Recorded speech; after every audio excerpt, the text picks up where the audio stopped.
अकेलापन एक ऐसा शब्द जिससे सब घबराते हैं। अगर मैं कहूँ कि आपको अकेले रहना है तो आप परेशान हो जाएंगे, क्योंकि हमें इसकी आदत नहीं है, ना ही हम ऐसा करना चाहते हैं। बदलते जमाने के साथ लोगों का रहन सहन तो बदल ही रहा है, साथ ही जीने का तरीका भी बदल रहा है। कई लोग ऐसे हैं जो किसी मजबूरी में, जैसे नौकरी इत्यादि के कारण अकेले रहते हैं, तो कई लोग ऐसे हैं जो अपनी मर्जी से अकेले रहना पसंद करते हैं, अपने काम को सच्ची लगन से अकेले ही करते हैं। जो लोग अपने मर्जी से अकेले रहते हैं उनमें कुछ अलग ही गुण होते हैं। ऐसे लोग जीवन में सफलता जल्दी हासिल कर लेते हैं। अकेले रहने के फायदे अगर आपने समझ लिया तो समझो आपने पूरी जिंदगी समझ ली। अकेले रहना किसी के लिए वाकई आसान काम नहीं है। अकेले रहने का लेकिन ये भी मतलब नहीं है कि हम अपने घर परिवार मित्रों से दूर रहें। अकेले रहने की भी एक कला है जो आगे आपको इस कहानी में पता चलेगा।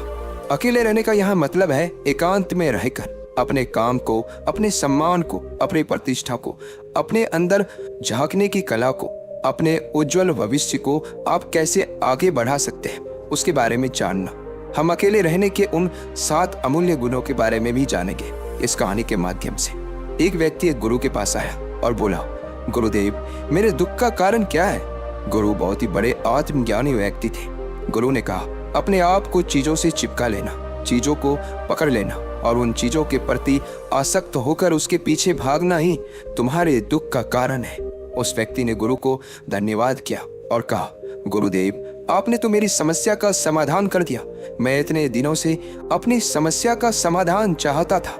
आपका धन्यवाद गुरुदेव। यह कहकर वह व्यक्ति वहां से जाने लगा। गुरु ने कहा, पूरी बात तो सुन लो। उस व्यक्ति ने कहा, नहीं गुरुदेव, आपका इशारा मिल गया, बस वही काफी है, और समझदार को इशारा ही काफी होता है। 1 महीने के बाद वह व्यक्ति फिर से गुरु के पास आया। इस बार उस व्यक्ति का हाल बहुत ही बुरा था। वो बहुत ही दुखी था और सीधे गुरु के चरणों में गिर गया और कहा, गुरुदेव, आपने जो कहा था मैंने वैसा ही किया, पर मुझे सुख नहीं मिला, मुझे तो और दुख मिल रहा है। गुरु ने उस व्यक्ति से पूछा, तुमने ऐसा क्या किया? व्यक्ति ने कहा, मुझे अपने परिवार वालों से, मित्र, रिश्तेदारों से दुख मिल रहा था। मैंने उसे छोड़ दिया और छोड़कर चला गया। 2-4 दिन तो मुझे अच्छा लगा, पर धीरे धीरे मुझे उनकी याद आने लगी। अपने माता पिता, अपनी पत्नी, अपने बच्चे याद आने लगे। रिश्तेदार, यहाँ तक कि अपने शत्रु भी मुझे याद आने लगे। इतना दुखी तो मैं उनके पास रहकर भी नहीं था जितना मैं उनसे दूर होकर हो गया हूँ। इसलिए आज मैं वापस घर जाने के लिए निकला था और आपके पास आ पहुंचा। आपने मुझे इतनी गलत सलाह क्यों दी गुरुदेव?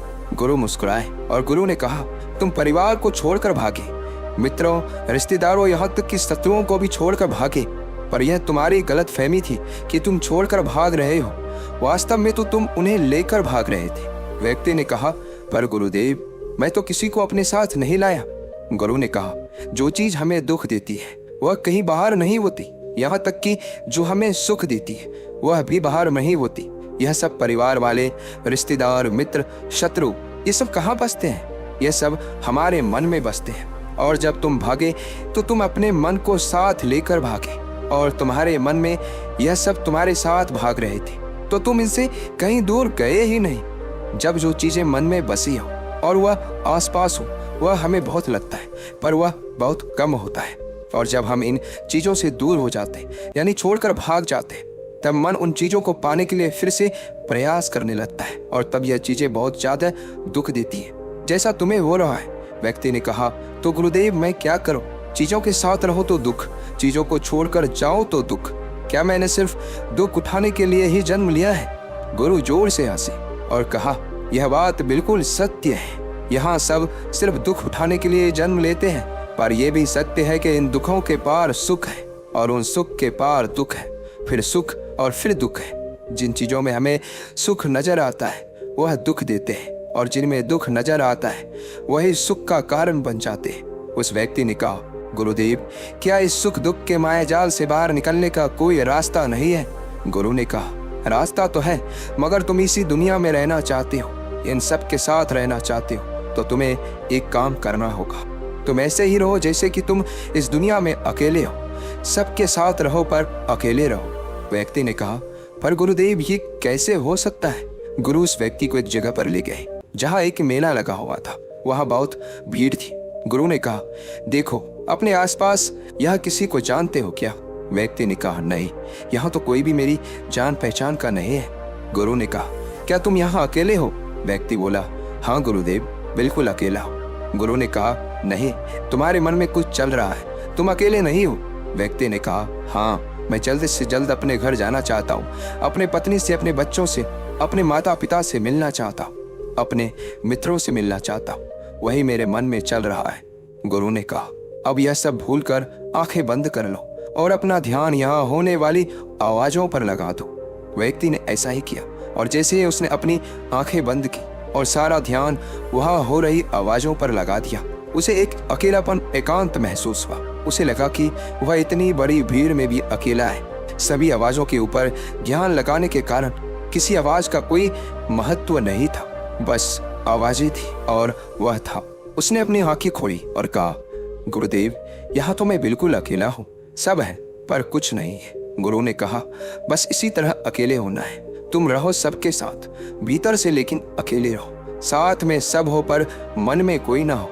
जिसने इस तरह से अकेले जीना सीख लिया, उसे कभी जीवन में दुख नहीं होगा, उसे चीजें दुख नहीं देगी, वह हर चीज में आनंद की प्राप्ति कर सकता है। गुरु ने आगे कहा, महान सफलताएं अकेलेपन से ही शुरू होती है। अकेलापन ही हमें उनसे मिलाता है। अपने अकेलेपन को नकारात्मक मत समझना, बल्कि उसे एकांत समझकर खुद को जानने का प्रयास करो। जब तुम्हें एकांत पसंद आने लगे तो समझो तुम्हारा वास्तविक वजूद तुमसे मिलना चाहता है। इसलिए अपने इस एकांत प्रेम का सम्मान करो। गुरु बोले, मैं तुम्हें 7 ऐसी खूबियों के बारे में बताता जो अकेले रहने वाले लोगों में पाई जाती है और उन्हें दूसरों से अलग बेहतर बनाती है। गुरु ने कहना शुरू किया, पहली खूबी जो एकांत में रहने वाले लोगों में पाई जाती है वो ये है कि ऐसे लोग दूसरों की तुलना में खुद के प्रति ज्यादा जागरूक होते हैं। वो खुद के स्वभाव और आचरण के बारे में ज्यादा गहराई से जानते हैं। ऐसा इसलिए होता है क्योंकि जब हम अकेले होते हैं तो हमें खुद के बारे में सोचने का काफी समय मिल जाता है, जिससे हम खुद के व्यवहार को अच्छे से समझ पाते हैं। एकांत में रहने वाले लोग खुद की कमजोरी और ताकत को भी अच्छे से जान पाते हैं, जिससे वो दूसरे लोगों की तुलना में किसी भी खराब परिस्थिति का सामना ज्यादा अच्छे से कर सकते हैं। गुरु ने कहा, अकेले रहने वाले लोगों की दूसरी खूबी है कि ये सकारात्मक सोच वाले लोग होते हैं। देखो, जब बहुत से लोग हमारे साथ होते हैं तो वहाँ एक दूसरे से तुलना, जलन, घमंड, लालच जैसे को विचार अपने आप ही मन में आने लगते हैं। फिर इंसान इन विचारों के बस में आकर उल्टे सीधे काम करने लगता है। हालांकि ऐसा नहीं है कि एकांत में रहने वाले लोगों के मन में ये विचार नहीं आते, लेकिन क्योंकि वो अकेले हैं इसलिए दूसरों से तुलना, जलन, घमंड जैसे विचार उनके मन में दूसरों की तुलना में थोड़ा कम आते हैं। साथ ही अकेले रहने की वजह से उन्हें खुद के बारे में सोचने का ज्यादा समय मिलता है, जिससे वो अपने नकारात्मक विचारों को पहचान कर उन्हें कम कर सकते हैं, जिसके कारण ऐसे एकांत में रहने वाले लोग ज्यादा सकारात्मक होते हैं। अकेले रहने वाले लोगों की तीसरी खासियत यह है कि ये लोग ज्यादा अनुशासित और आत्मनिर्भर होते हैं, क्योंकि अकेले रहने वाले लोगों को अपनी ज्यादातर काम खुद से ही करने पड़ते हैं, इसलिए ये दूसरों की तुलना में ज्यादा आत्मनिर्भर होते हैं। साथ ही ऐसे लोगों को दूसरों का काम भी पसंद नहीं आता। ये अपना काम खुद करने पर ही भरोसा करते हैं। साथ ही ये लोग कोशिश भी करते हैं कि दूसरों से कम सहायता लेनी पड़े, पर क्योंकि ऐसे लोग आत्मनिर्भर और अपने काम को लेकर स्पष्ट होते हैं, ऐसे लोग अनुशासित भी होते हैं।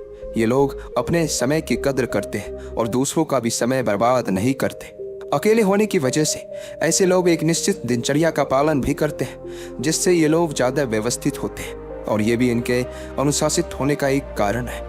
गुरु ने आगे कहा, अकेले रहने वाले लोगों की चौथी खासियत ये है कि ये लोग किसी भी चीज के बारे में बड़ी बारीकी से और गहराई में जाकर सोच सकते हैं। अकेले रहने वाले लोगों की ये सबसे बड़ी खासियत होती है। इसलिए जितने भी लेखक, कवि और बड़े बड़े काव्यों के रचयिता हैं, उन सभी को एकांत में रहना पसंद था, क्योंकि जब कोई व्यक्ति एकांत में होता है तो अपने अंदर की आवाज सुन पाता है। जितने भी बड़े आविष्कार हुए हैं उन सब की शुरुआत एकांत में हुई थी, क्योंकि एकांत में रहकर ही किसी भी चीज के बारे में बड़ी बारीकी से सोचा और समझा जा सकता है। गुरु ने कहा, एकांत में रहने वाले लोगों की 5वीं खूबी यह है कि इनका व्यक्तित्व सबसे अलग हटकर होता है। वो लोग ज्यादातर दूसरे लोगों के साथ रहते हैं। ये अकेले रह ही नहीं पाते, वो कितनी भी कोशिश कर लेकिन जाने अनजाने में सही, लेकिन दूसरे के व्यक्तित्व का कुछ हिस्सा उनके अंदर आ ही जाता है। दूसरों की आदतें, दूसरों के विचार उनके अंदर प्रवेश कर ही जाते हैं, जिससे उनके व्यक्तित्व में वो अनूठापन, वो निरालापन नहीं आ पाता। उनका व्यक्तित्व कई सारे लोगों के साथ व्यक्तित्व का मिश्रण होता है, पर क्योंकि एकांत में रहने वाले लोग अपना ज़्यादातर समय अपने साथ बिताते हैं, इसलिए ये दूसरों की बातें और विचारों से बहुत ही कम प्रभावित होते हैं। इनके अपने जीवन को जीने के खुद बनाए नियम और कायदे होते हैं, जिनका ये पालन करते हैं। ये किसी से भी आसानी से प्रभावित नहीं होते, इसलिए ऐसी लोगों की शख्सियत सबसे हटकर सबसे अलग होती है। इसलिए इनके व्यवहार में एक अलग ही निरालापन होता है, जो किसी दूसरे व्यक्ति को भी पसंद आ सकता है और नहीं भी। गुरु बोले, छठी खासियत जो एकांत में रहने वाले लोगों में होती है, ज्यादा लोगों से अपने संबंध नहीं बनाते, लेकिन यह जितने भी लोगों से संबंध बनाते हैं सच्चे दिल से बनाते हैं। ऐसे लोगों के बहुत ही कम दोस्त होते हैं, लेकिन जितने भी होते हैं ये उनसे अपनी दोस्ती पूरी ईमानदारी से निभाने की कोशिश करते हैं। अक्सर लोगों को यह लगता है कि एकांत में रहने वाले लोग बहुत कम बात करते हैं, लेकिन उनसे पूछिए जिनसे ये दिल से जुड़े होते हैं, उनसे ये कितनी बातें करते हैं। वैसे लोग इन्हें अपना मान लेते हैं और वो इनके सामने अपने पूरे दिल की बात रख देते हैं।